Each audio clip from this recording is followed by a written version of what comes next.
my favorite brother? My favorite sister. Oh my gosh, this is fantastic. I am so excited that to welcome our listeners to our specialty series, Caregiving Youth, Hidden in Plain Sight. This is our educational series, and the sisters have included their brother who is collaborating. Our brother is, of course, the amazing Todd Keats with My Care Friends. And Todd is going to be joining me. I am sister Natalie, just a sister, not religious there. And so, but we are here with the Confession Specialty Series. And Todd, we are thrilled to have you join us to collaborate in this special series. Wow.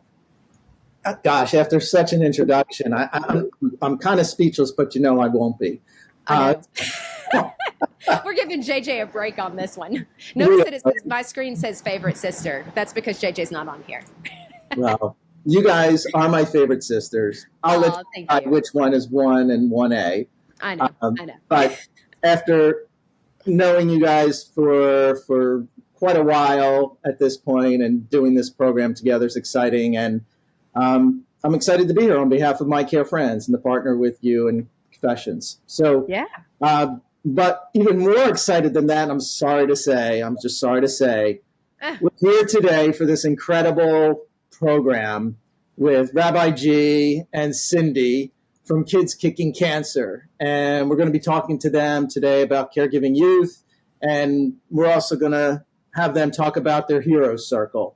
So I think without further ado, because we really don't have to talk anymore about us, do we? No, I think everybody, they all love us already. So I think everybody actually wants to know about this amazing resource with Kids Kicking Cancer. And so I think we just jump right into questions. And so I'm going to start with Rabbi G, if that's okay. Basically, we're the Oprah of this. Rabbi G, thank you. Cindy, thank you for being with us.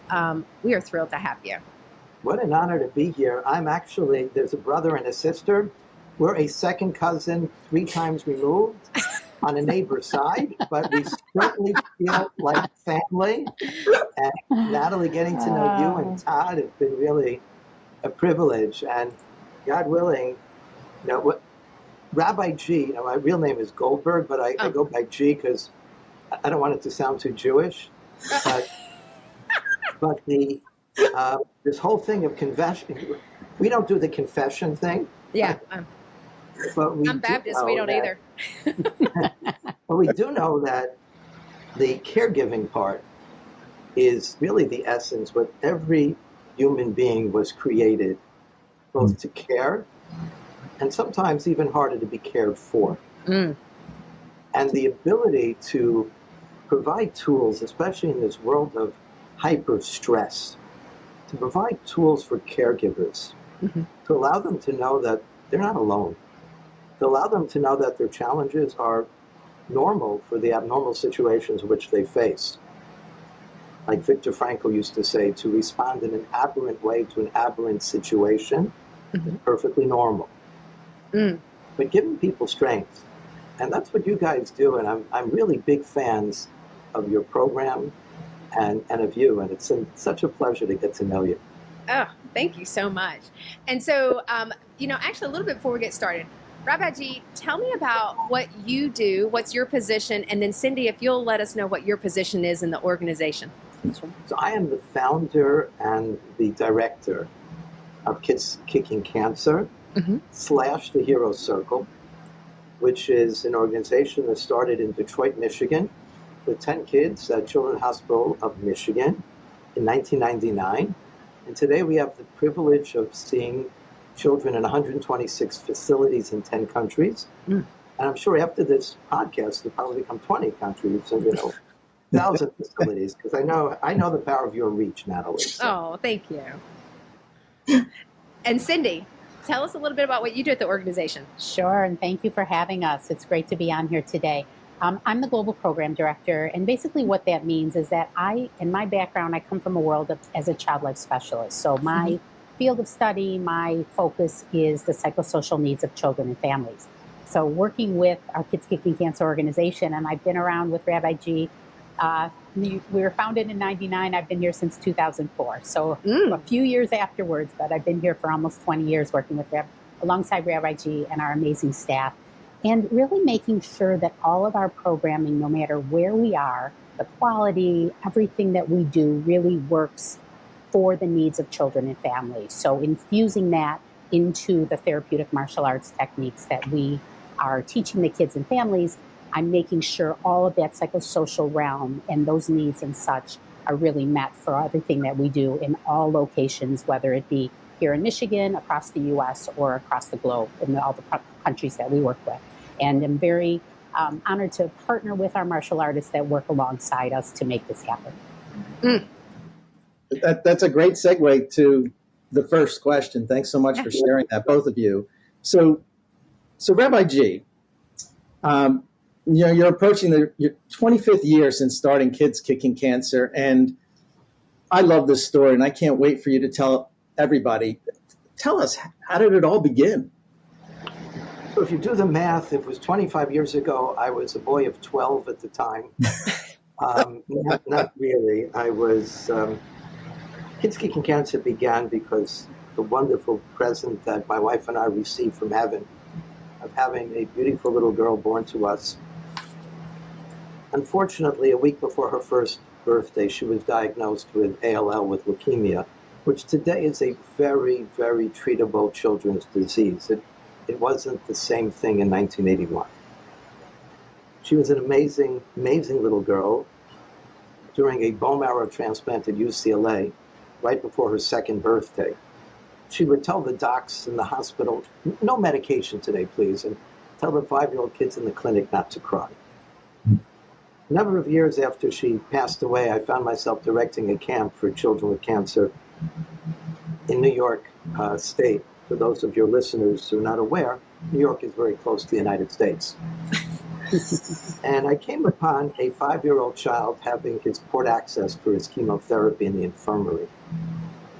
And this little child was screaming something awful. You have to see the scene. 2 nurses are pinning him down. The 3rd nurse has a large syringe to plunge into his chest.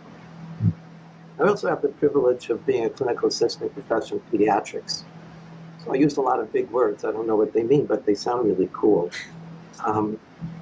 We used to teach in medical school that pain is a regulatory messaging, a nociceptive messaging in the body that just goes, you stub your toe, it goes from the toe to your brain, the brain processes it, goes back to your toe, and finished. And then there's a thing called psychogenic pain. That has nothing to do with nociceptive pain, but there's neurological process. And then we began to realize that ain't true.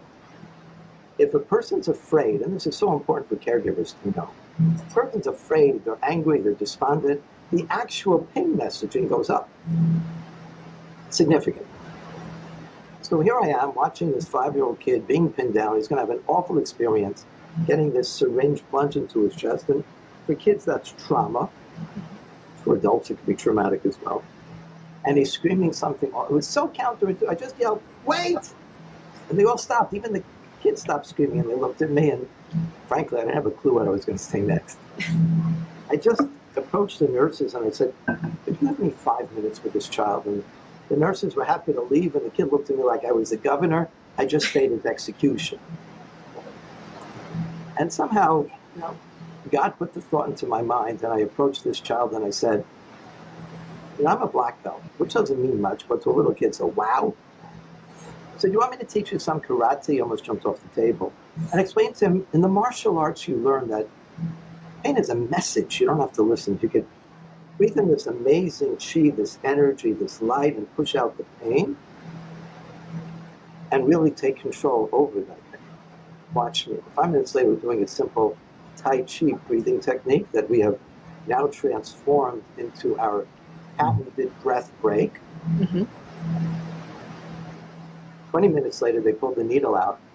They looked up at the nurse and he said, "Did you do it yet?" And that's when Kids Kicking Cancer was born. That was the very beginning. And it's grown. It's grown to, you guys have grown to providing 100 services in 126 facilities across 10 countries. What is the secret? Everybody wants to know the secret sauce to your success. Honestly, what would you say that is? We have learned so much from the children. When I lecture and I do grand rounds frequently, and we teach a lot of teachers as well as psychosocial service and clinicians. Even though I left the active rabbinate, my greatest joy in life is to hear myself speak, so I take every opportunity. So what we have learned from the children is consonant with what we understand neurologically about the brains of children. The amygdala, the place that processes anxiety, fear, exhilaration, the lower part of the brain, is extremely precocious in a child. The DLPFC right over here, the dorsolateral prefrontal cortex, real executive thinking, processing. We used to think it was a matter of mass, but now it's a matter of networking and myelination. It ain't developed yet. Until a child's around 22, 23 years old, that's not really fully functioning. And if they go into politics, it never develops. That's absolutely true, as evidenced by. As we know. So to talk to children about what's good for them, what's nutritious, what's healthy, wellness, resilience, all of that is beautiful. But it doesn't register. The word power, allowing a child to be a powerful martial artist, that's an amygdala term. We get them right at go, because that's where their brain starts, at go.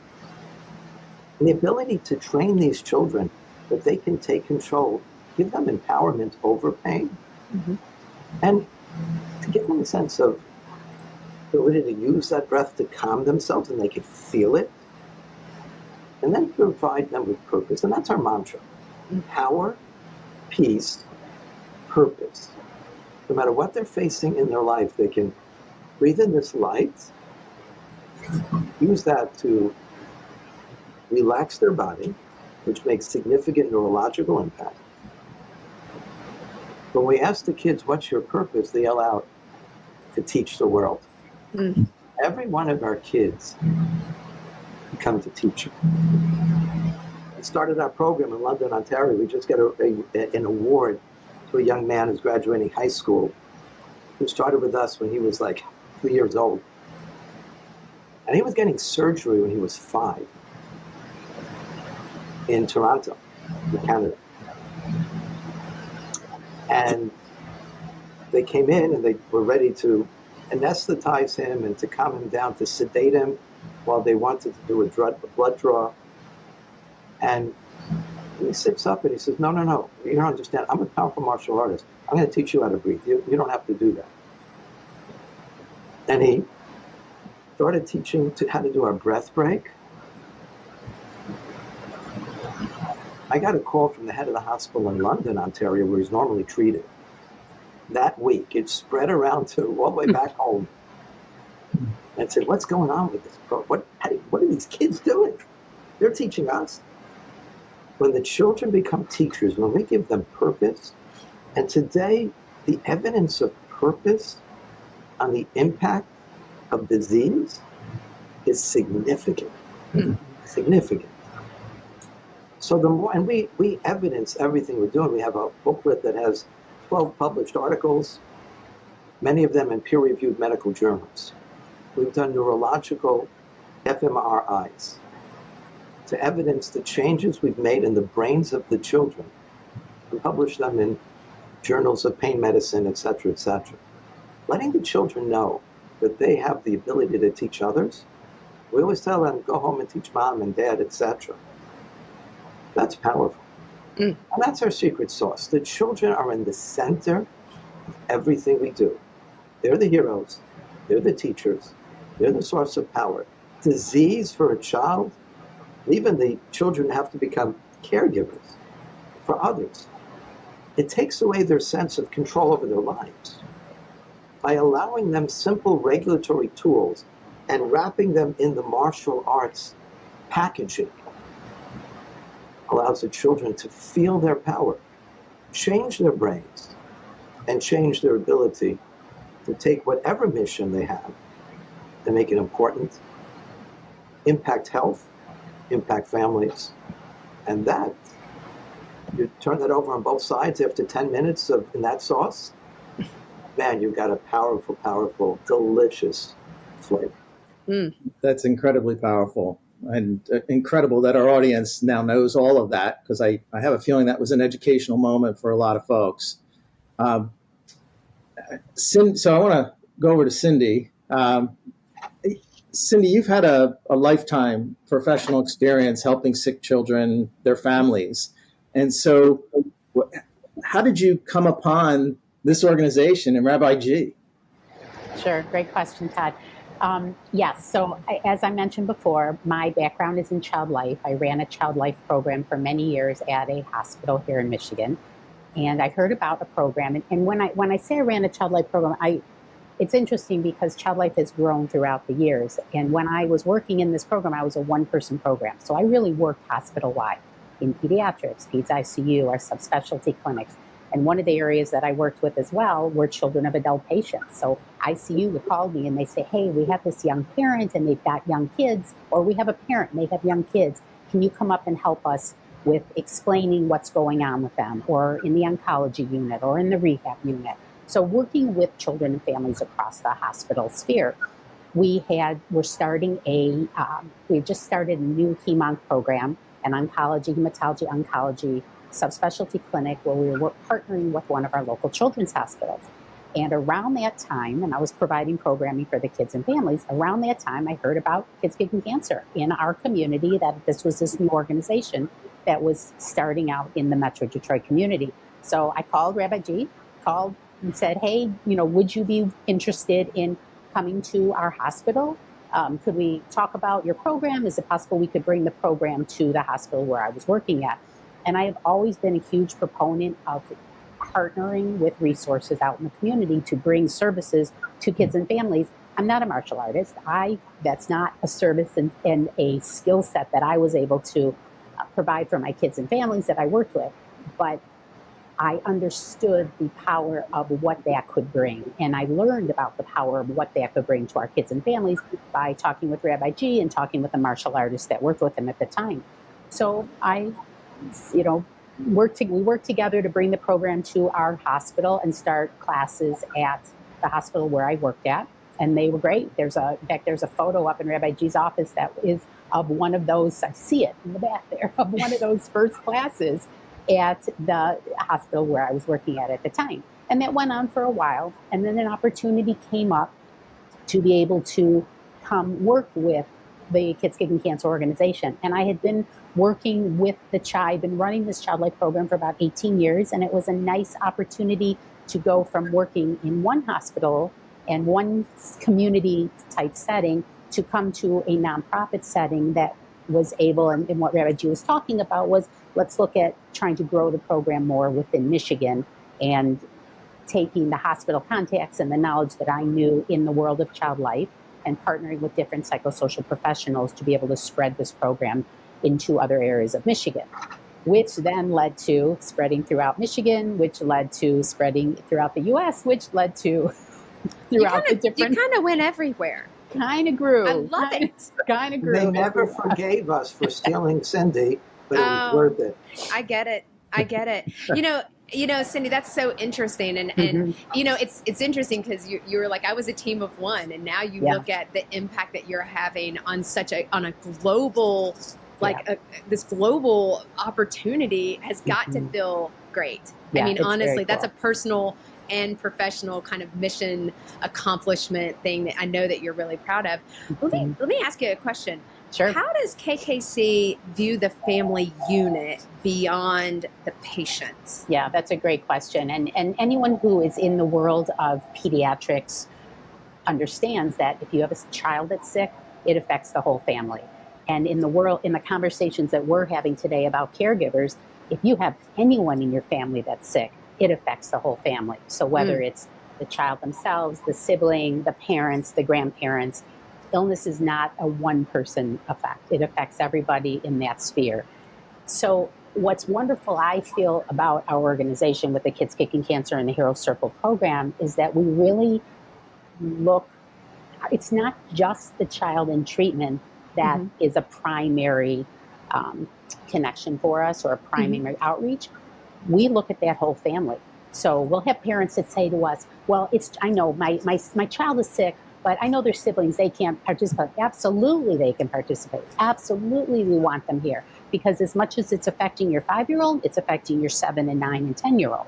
And the same holds true as we have expanded, and this happened very early on, expanding out into the realm of children of adult patients and children in that role where it's the people that are caring for them are the ones that are sick. And very early on, we expanded into that realm, knowing the importance of those same needs in those scenarios. So we have, across our programming, we have parents who are the ones who are the patients, and the kids are attending our programs. And something we spoke about before, but just to give a little bit of context, I came from that world not only as a child life specialist, but I had a husband who was very young, diagnosed with cancer. So I was also in that realm on a personal aspect. So I understood it from a professional world, and I understood it from the personal world of knowing how important it is to meet the needs of kids who have a parent who is sick, and really offering those services. The services that Rabbi G was talking about related to our stress reduction and in our empowerment and the breath breaks, those work for anybody in any stressful situation. That's right. If you've got we've all got the autonomic nervous system. We all got to be regulated. And so when you said breath work, you had me at breath work.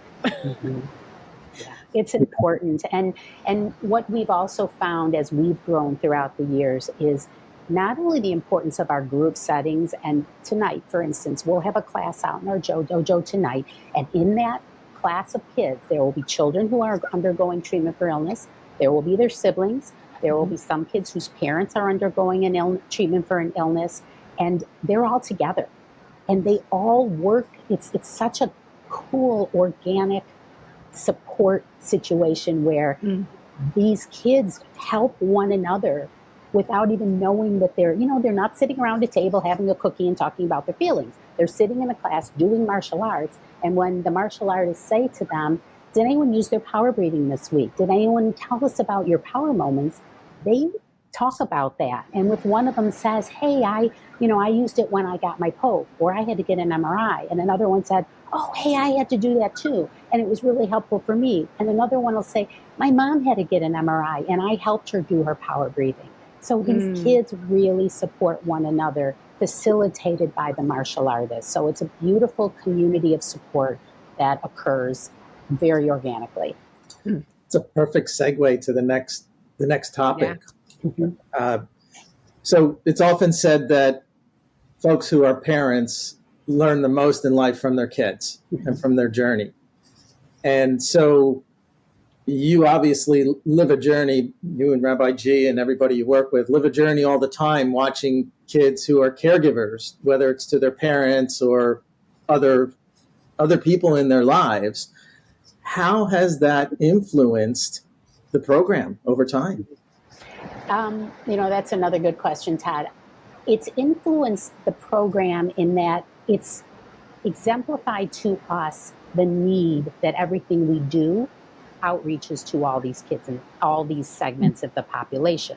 So knowing that there are children that have a parent who is sick or a sibling who's sick, there's a child whose sibling who's sick, we know that those same coping mechanisms, we know that those same techniques are as important for all of them. And making sure that we are really tuning into where these kids and families are at. We'll have kids that will tell us. I had a young man who sat down in my office one day. He's about 14 now, but he himself went through cancer treatment when he was younger. And he was talking to me about how he hadn't been coming to classes for a little while, especially during the COVID period of time, and how hard it was for him because even though he had recovered from his illness, his parents had medical needs. And he was so worried about bringing anything back to them. And he was feeling that stress upon himself to make sure that he was protecting them and where they were at and their needs. And how now that he's feeling safe coming back to classes because things have calmed down, and we're still very vigilant and cautious related to making sure kids aren't coming to class if they're sick. He said he's able to come to class and he's able to really, at a different age, really utilize the techniques and understand even more how helpful they are for him. And he told me, he said, I teach my mom how to power breathe when she gets stressed. I teach my dad and remind them that they should do these techniques because I can remind them how helpful it was for me when I was going through treatments. And now I'm able to help them. And we had a very cool story a few years ago, and thank goodness everyone is doing well. We had another young girl at the time. She was in our started our program. We have a program for little heroes, so 3 to 6 year olds, and she was in our Little Heroes program going through treatment for cancer. And she, thank goodness, was doing well. And when she was about, I'm not sure if ages get a little fuzzy for me, but a few years into her treatment, her mom got diagnosed with breast cancer. And her mom told the story that she was in the recovery room with her daughter, having just had a procedure, when she got the phone call that said she was positive for breast cancer. And she was teary. And her daughter said to her, Mama, why are you crying? And she said, well, I'm sad because I just found out that I have cancer now. And her daughter took her hand and she said, that's okay, Mama, because I can teach you how to power breathe. And, she right away knew how she could help her mom. And they are, thank goodness, doing well. And they tell that story and how helpful they were for support for one another. So how this has all influenced our program, I kind of went off on a little bit of tangents, but we also have programs that meet needs in different ways. So we have a teen program now. We have, I told you, our Little Heroes program. We have a parent program that when the kids are in classes, the parents are with their social workers and they sit and they talk about whether they're the one in treatment or whether their kids are, or whether no matter what, they gain support from one another. So it's really looking at where those needs are and trying to meet those needs through different programmatic aspects. And whether it be with our social workers' help or with our martial artists' help or my help or Rabbi G's help, listening to our parents, listening to our kids, seeing where they're at and what can we do to be helpful in this community that they have all formed together. That's a powerful story. And I think, we know that we learn from one another. If you think about how children know their roles at various ages when we all used to live in tribes. And so I think about things like that, how children can teach adults so many things. Going back to your statement, Todd, is that the adults learn so much from our kids. And, I'm going to transition into a different question is I think about me personally, and I know we've all experienced, I think we've all been caregivers, right? We've all cared for other people at some level. And it comes with a lot of adult emotions and feelings, and we have a lot of lived experience to help us build resilience and know how to manage those thoughts and feelings and actions even. How do I respond to that? What would you tell kids? What do you think the kids need to know as they are facing some of these emotions that come up as they're doing tasks like helping with cleaning things or going and helping with food? I mean, there's so many caregiving youth that are doing adult responsibilities because simply there's no one else to do it. So how would you help them, advice you'd give them to managing the thoughts, feelings, and emotions that come along with that? That's another good question. It's really looking and empowering them to use the techniques and the support and the community that they have here to talk with one another. I mean, the kids will, when the kids are together, they will talk about stuff like that. They will gain support from one another. They kind of finding their tribe.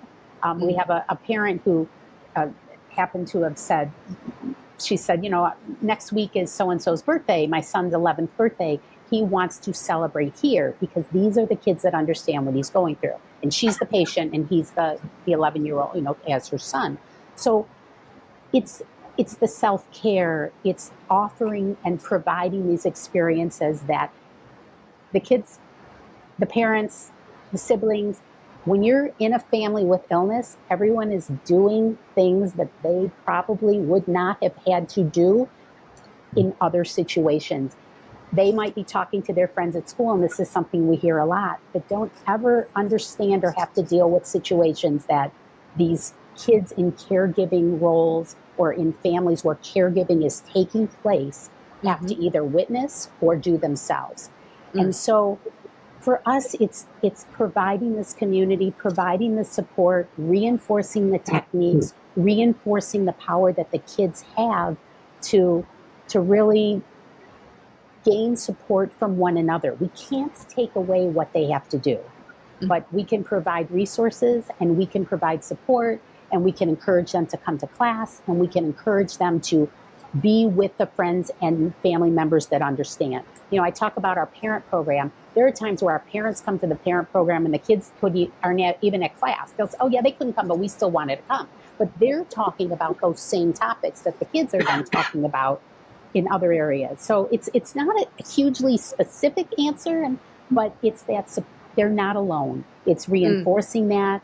And the fact that when kids know they're not alone in these situations, it is beautiful to watch that connection and that support that happens. Yeah, absolutely. And that actually, it leads into the next question, as these seem to be doing. I don't know. How's that happen? It's perfect. Clearly our fantastic facilitation, Todd. Thank you, Nat. Yes, you for sure.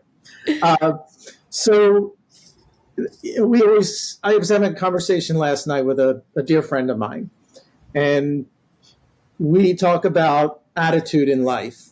And there's that old adage: are you a glass half full, a glass half empty? And I always say, I'm full. I'm a full glass. I mean, so attitude is so important. And I don't mean it in a Pollyanna way, where, oh yeah, everything's great, but can you tell us, Rabbi G, how important attitude is for facing these challenges for these kids? Well, Todd, obviously you're a glass act. So let me. The question is to even know that the glass is there in the first place. Because some people don't even realize what the resources are there, whether it's partially there, totally there. And part of our role in helping caregivers is letting them know it's okay to reach out to that glass, because that's part of your responsibility. I would say that, when I got glasses, I was very young when I got glasses. I did a lot of reading. I was interested in making a spectacle out of myself. So fantastic. Oh my gosh, that was 3 in a row right there, I think. But they used to I remember when I first got glasses, they used to call me Four Eyes, because you have 2 eyes and now you have glasses, so you have 4 eyes. That's kind of the way that they make fun of kids when they first get glasses. And I was in the Bronx and I had to learn martial arts just to get to school back and forth. So I always tell every member of the clergy that you should learn to do karate, because every clergy member has to know how to break their board. But that's kind of a political statement. That has nothing to do with what I'm talking about. But I would say that in caregiving, there are 4 eyes, not the glasses type. It's the eye that comes with a sense, sometimes an overwhelming sense of responsibility. Why must I? I have so much to do. What must I? First I is what must I? What must I do? 4 eyes. First one is responsibility, overbearing. What must I do? I need to know what to do. And as Naomi said before, nobody's created into a family situation of caregiving that comes with a book. Like 2 months before the caregiving situation is, Amazon delivers a book, How to Be a Caregiver, and we're finished. Great. I needed that, friend. Right? You need the book. You need to have had this podcast, and then, okay, I'm all ready. First thing is that sense of responsibility. It's overbearing. What must I? And then it's very natural as human beings. And I can tell you it took me many years to reach perfection. But most human beings haven't, gotten to that level. And there's a sense of resentment, like, why am I? Like, it starts with, what am I? Got so much to do. But why me? Why am I responsible for this? And that inevitably leads for so many people for a sense of guilt. How dare I even feel that way? And, am I doing it right? and I ignored so-and-so, asking for a cup of water. And then there's the fatigue that comes with it. How can I just keep going? Those are the 4 I's. And when that I becomes a singular I, it's so lonely. It's so overwhelming. It's so frightening. And that creates this ongoing sense of stress.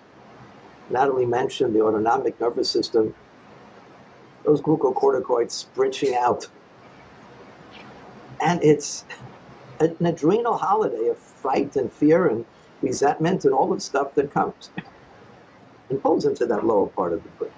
Mm-hmm.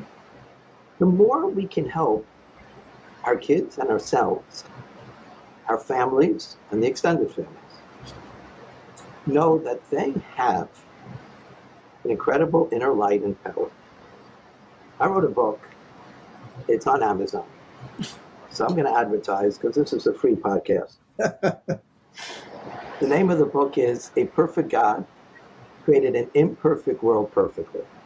It's 30 life lessons from kids kicking cancer. It has 30 there's a QR code. I tell the reader, if you don't know what a QR code is, here's a web link. If you know what a web link is, probably have no stress. You don't need the book.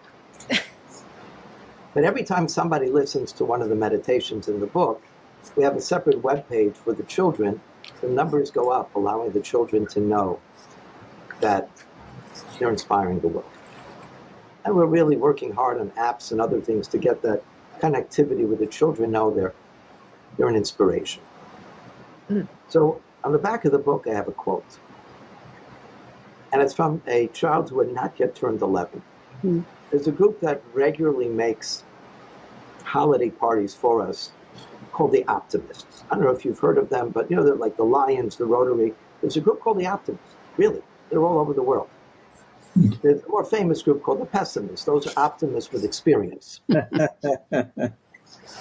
the Optimists were making this great holiday party for us in a large gym in high school. And towards the end of this celebration, this not yet 11-year-old was being pushed by his twin sister. This is Bernard being pushed by his sister, Brittany. And he asked for the microphone. And in a loud voice, he's holding onto the microphone. About 400 people milling around in the room. He says, "Hi, my name's Bernard." And everybody stops to look at this little kid who's being dwarfed in his wheelchair. And with a big smile, he says, "I want to thank you guys for making such a great party and the presents. And I want to thank Kids Kicking Cancer. You guys are our family. But I want to share with you what they teach us at Kids Kicking Cancer, because everybody has to know this. And that is, no matter what you're facing in your life, you can breathe in the light and blow out the darkness." And he proceeds to teach how to do a breath break. And then he says, "Now remember, no matter what you're facing in your life, you can breathe in the light and blow out the darkness." Then they gave me the microphone, and I had to take a breath break myself just to be able to speak.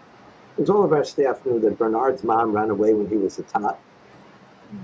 His dad died when he was 8 years old. His uncle died when he was 9 years old. And that was the year he was diagnosed with an inoperable brain tumor that was slowly stealing any movement from his body. With his one good arm and most beautiful smile, he's telling everybody there, no matter what you face in your life, you can breathe in the light and blow out the dark. Mm. So when I recovered myself, I said to this group of optimists, "I want you to know that Bernard Johnson just defined optimism. But optimism does not mean that everything is going to be great. Optimism means that we can respond to everything with greatness." Mm. And that's what this not yet 11-year-old child Wow. the world.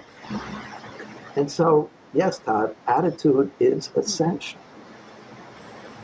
And that's really what optimism means. We don't control the world around us. We control how we respond to it. But understanding that, yes, there's responsibility. There's a ton of stuff. There's a big checklist. What must I?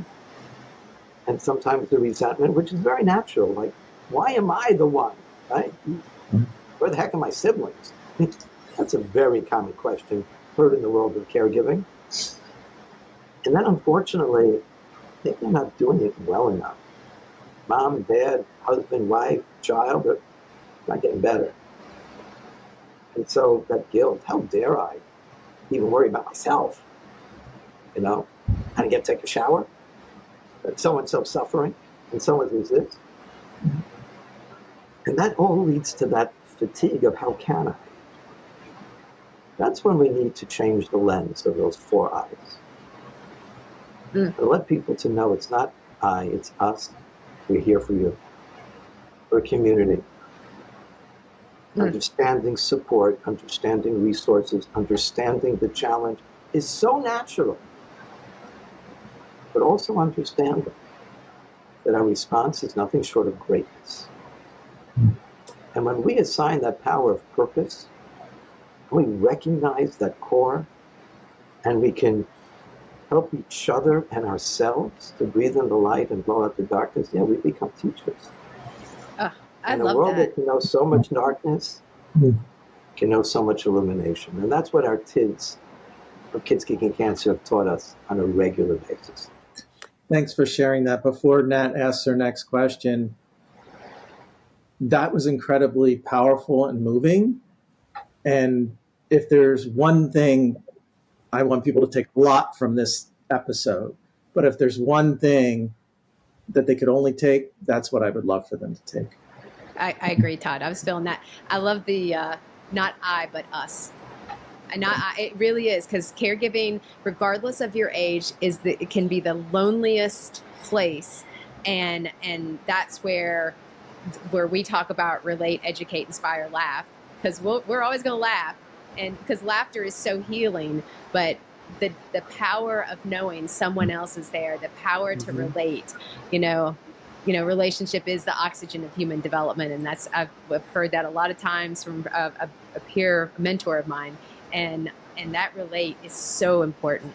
Speaking of relate, because this is how you really do relate, Cindy, tell me about where and what the type of resources are out there for children, because that is relate right there. Sure, absolutely. Well, certainly our program is a huge resource for children and families that are dealing with either they themselves have an illness, their sibling, or they are children of an adult who is dealing with an illness. And as Rabbi G said, with our Hero Circle program, beyond cancer, kids with any illness, adults with any illness, if it's affecting their kids, that we are a resource for them. We are a free program. We are across the country, in some places in person, but virtually we are everywhere. We have kids and families that participate in our programs every day of the week. Someplace we have virtual classes 7 days a week that could be kids and families could sign up for. And in person, there we can also let you know where in person we have programs. Our martial artists work in hospitals, and we have community classes as well. So certainly our program is a resource for kids and families. Great timing in knowing what this podcast is. You all probably saw it, but this morning on the Today Show, Cam Kessom was on the Today Show this morning talking about a camp for children whose parents are sick. And we refer our kids to that camp. And in fact, I've got multiple kids going this summer to Camp Kessom. And for those that aren't aware of it, I will give a camp for children whose parents are dealing with illness, and they are associated with universities, and they're across the country. So most states have them, so they could look up something like that. There's a couple of organizations we've worked with and done workshops with. There's an organization in Texas, Wonders and Worries, that helps with children of adult patients. There's a group called the Pickles Group that for kids that are like 1st to 12th graders, and they do peer support. And we've done workshops for Bright Spot Network, and those are younger kids under 6 with a parent with cancer. So it is there are growing resources out there. In the earlier days, especially when I mentioned to you, when I had a husband that was sick, there weren't as many resources. I actually, as Rabbi G talked about, I actually wrote a couple of books about that, my mommy's cancer and my daddy's cancer, to help the children of adult patients, because that wasn't out there at that point. Locally here in Michigan, we have an art camp called Planet Lori, and that is specifically for children of adult patients or siblings. And there's camps. We talked about Camp Pessim, but Can't Make a Dream. In Montana, for instance, not only do they have a session for siblings, but they have at that same session, they welcome children of adult patients. So that idea that children as caregivers are a necessary a population that needs support is getting out there. So those are certainly some supports for them. And something, Natalie, that you brought up related to lonely, just really quickly, when, many times we'll connect our parents to one another here, a newer parent with a parent who's been around for a while. Mm-hmm. And one of the stories that stuck with me throughout the years is that after this day where we connected two of the parents, the parent who'd been around for a while texts the newer parent and said, "Hey, how you doing? I know sometimes it gets really lonely."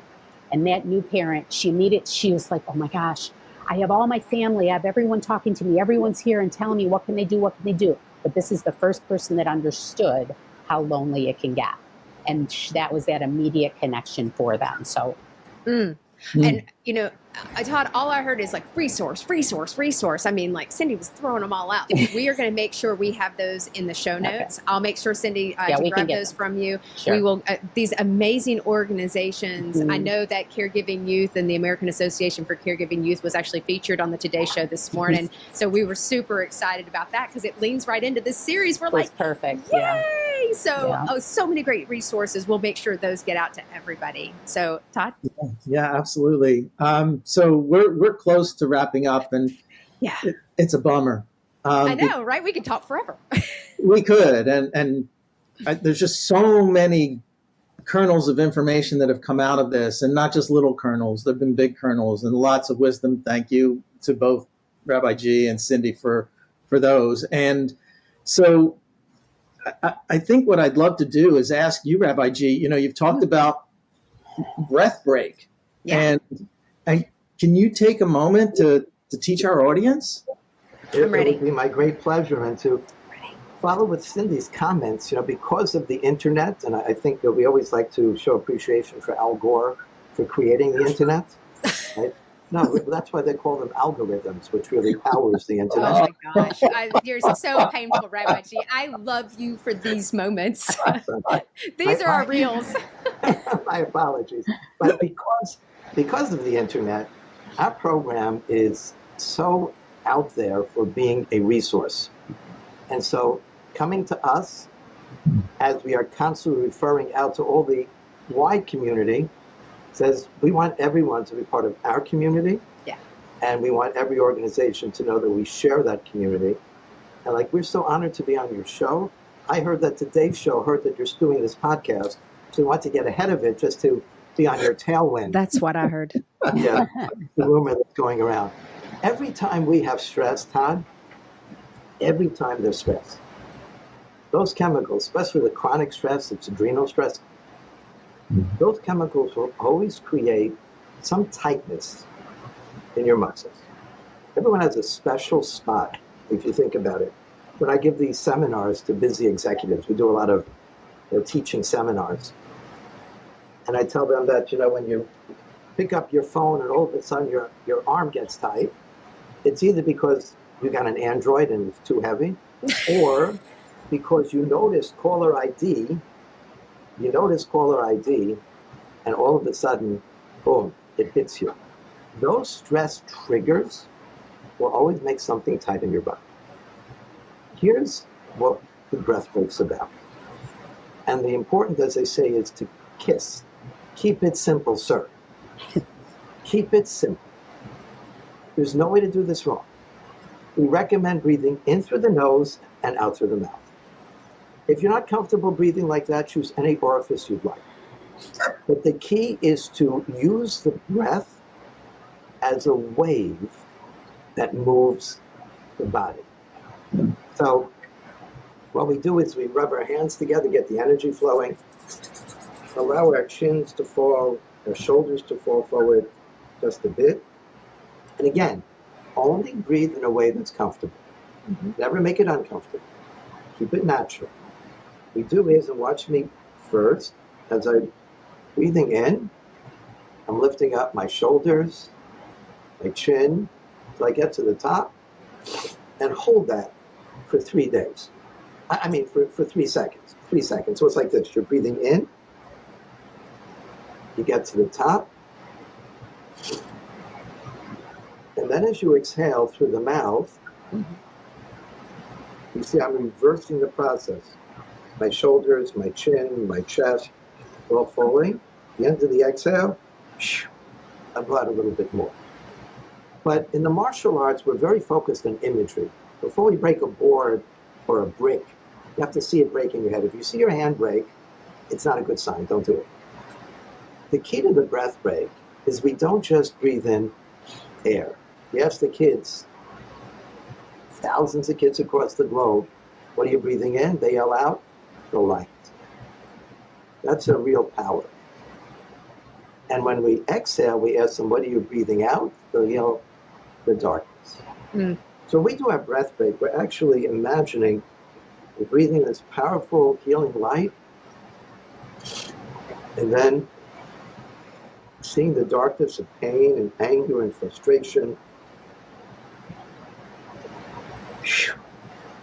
So it's a wave going up, breathing in the light, and that wave descends and releases the muscles.